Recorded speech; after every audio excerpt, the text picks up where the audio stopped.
आज के ब्रह्मांड के संदेश में आपको इस संदेश के माध्यम से आपके जीवन में चल रही परेशानियों के कारण पता चलने वाले हैं। आज आप अपने जीवन में चल रही परेशानियों के पीछे का कारण इस संदेश को अंत तक पढ़कर जान लीजिए।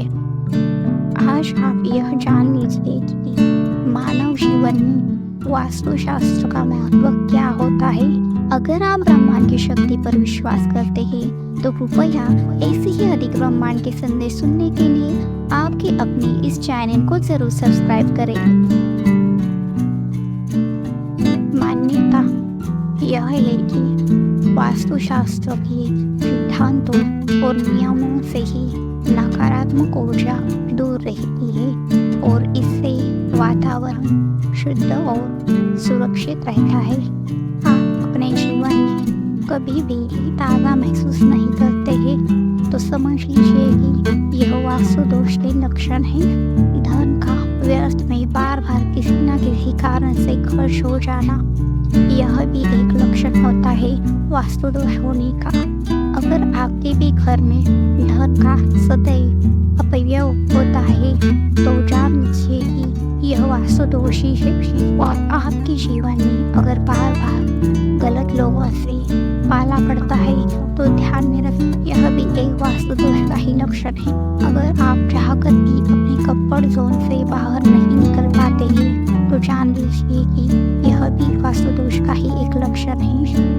अगर आप सदैव किसी न किसी बीमारी से घिरे रहते हैं तो अभी जान लो, समझ लो कि यह भी वास्तु दोष का ही एक लक्षण है। कभी भी आप अगर किसी नए कार्य को करने वाले होते हैं तो उस कार्य में कुछ न कुछ अड़चन रुकावट निर्माण होना, यह भी वास्तु दोष ही है। आपके घर में सदैव अगर चिंता का ही माहौल रहता है तो यह भी वास्तु दोष के कारण से ही हो रहा है, यह ध्यान में रखिए। अगर आप इन सब परेशानियों का अपने जीवन में अनुभव कर रहे हैं तो समझ लीजिए कि यह लक्षण वास्तु दोष के हैं। क्या आपको भी इन सब परेशानियों का अनुभव हुआ है तो कमेंट बॉक्स में बताइए। और घर में साफ सफाई रखें, घर में ताज़ी हवा आने दीजिए ताकि इससे घर में सकारात्मक ऊर्जा का अनुभव हो सके। ताज़ी हवा से मन सदैव प्रसन्न रहता है। आज की ऊर्जा को कमेंट बॉक्स में क्लिक करें।